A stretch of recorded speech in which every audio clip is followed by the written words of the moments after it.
So yan. Good morning mga idol. Andito kami ngayon ni Rockram, si Marcos TV Viajeros. Sunday na Sunday. Nag-work. Wala pa pira. Lunes pa ang pira.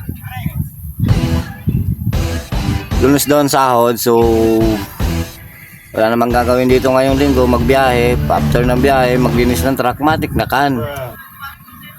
Tapos siyempre mag-content naman kami ni Marcos TV Viajeros.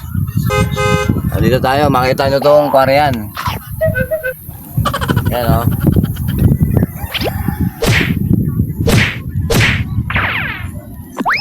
Rapa operator loads, linggo kasi ngayon eh.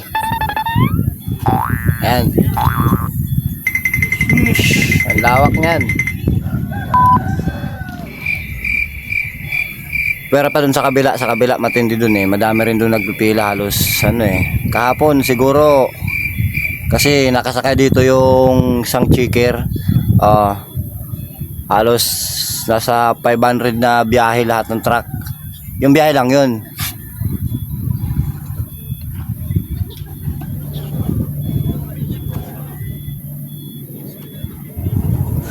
So ayan. Dahil na-check up na rin naman natin yung truck goods na. So dito muna tayo. Ayan.